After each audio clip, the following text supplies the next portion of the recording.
Echo behave AI നോമെട്രിക്സ്. വരുന്നോരോ അവസരങ്ങൾ മേൽക്കുമേൽ കരയിൽ വന്നണയുന്ന തിരമാല പോൽ.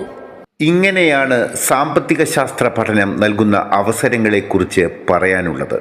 സാമ്പത്തിക ശാസ്ത്ര സിദ്ധാന്തങ്ങൾ എന്ന അർത്ഥമുള്ള എക്കണോമിക്സ് എന്ന പഴയ പദത്തിൽ നിന്ന് സ്ഥിതിവിവരക്കണക്കുകളെ സിദ്ധാന്തങ്ങളുമായി സമന്വയിപ്പിക്കുന്ന എക്കണോമെട്രിക്സിലേക്കും നിർമ്മിത ബുദ്ധിയും കൂടിച്ചേർന്ന ഡാറ്റ അനാലിസിസിലും വന്നെത്തി ഒരു അരയാല് പോലെ ഈ സാമൂഹിക ശാസ്ത്രശാഖ പുതിയ കാലത്ത് വളർന്നിരിക്കുന്നു. എന്താണ് ഈ ഡാറ്റ അനാലിസിസ്? നമുക്ക് ഒരു ഉദാഹരണം എടുക്കാം. 6 മാസം കഴിഞ്ഞുള്ള റബ്ബറിൻ്റെ വില കൃത്യമായി പ്രിഡിക്റ്റ് ചെയ്യാനാവും. അതെങ്ങനെ? കഴിഞ്ഞ 10 വർഷത്തെ ഉൽപ്പാദനം, ഉപഭോഗം, ഇറക്കുമതി, രാഷ്ട്രീയ ഭൂമിശാസ്ത്രപരമായ വ്യത്യാസങ്ങൾ ഇവയെല്ലാം പരിഗണിച്ച്. അതെങ്ങനെ സാധ്യമാകുന്നു?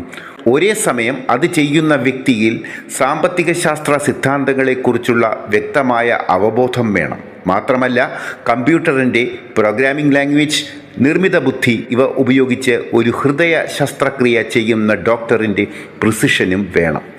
ഇവിടെയാണ് ബിഗ് ഡാറ്റ, മെഷീൻ ലാംഗ്വേജ് ഇവ പഠിക്കേണ്ട ആവശ്യം ഒരു ധനശാസ്ത്രജ്ഞനും അത്യന്താപേക്ഷിതം ആകുന്നത്.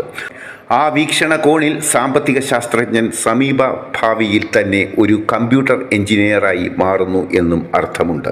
ഇനിയാണ് സാമ്പത്തിക സാധ്യതയിലെ വൈവിധ്യം നമ്മൾ തിരിച്ചറിയേണ്ടത്. ഇവയെല്ലാം സമർത്ഥമായി വിശകലനം ചെയ്തെഴുതാൻ കഴിഞ്ഞാൽ നിങ്ങൾ ഒരു ഫിനാൻഷ്യൽ ജേർണലിസ്റ്റായി പരിണമിക്കുന്നു. സാമ്പത്തിക വികസനത്തിനായുള്ള നെട്ടോട്ടത്തിനിടയിൽ പരിസ്ഥിതിയെ മറന്നൊന്നും ചെയ്തുകൂടാ എന്ന തിരിച്ചറിവിൽ പഠിതാവിന് ഒരു പ്രകൃതി സ്നേഹിയായും മാറാൻ കഴിയുന്നു. എങ്ങനെ മനഃശാസ്ത്രപരമായ തീരുമാനങ്ങൾ സാമ്പത്തിക ശാസ്ത്രത്തെ സ്വാധീനിക്കാം എന്ന പഠനം നൂതന ചിന്തയായ ബിഹേവിയറൽ എക്കണോമിക്സ് ഒരു സൈക്യാട്രിസ്റ്റാക്കിയും മാറ്റുന്നു. തീർന്നില്ല. പണത്തിന് വേണ്ടിയുള്ള യാന്ത്രികമായ നെട്ടോട്ടത്തിനിടയിൽ നമ്മുടെ മുതിർന്ന തലമുറയെ കരുതലോടെ ചേർത്ത് നിർത്തി സ്നേഹസാന്ത്വനം നൽകുന്ന ഒരു സോഷ്യോളജിസ്റ്റായും ദാരിദ്ര്യം, അസമത്വം ഇവയുടെ ആഴത്തിലുള്ള പഠനത്തിലൂടെ ഒരു എക്കണോമിക്സുകാരന് കഴിയുന്നു. എല്ലാം പറയുമ്പോഴും ഒന്നു പറഞ്ഞില്ല. സാമ്പത്തിക ശാസ്ത്ര പഠനത്തിലെ ഞങ്ങളുടെ തന്നെ ഉപജീവന മാർഗമായ അധ്യാപക സാധ്യതകളെക്കുറിച്ച്. കേരളത്തിൽ മാത്രമല്ല, ഇന്ത്യയിൽ എവിടെയും സാമ്പത്തിക ശാസ്ത്ര അധ്യാപനത്തിന് മനോഹരമായ ഒരു ചരിത്രമുണ്ട്.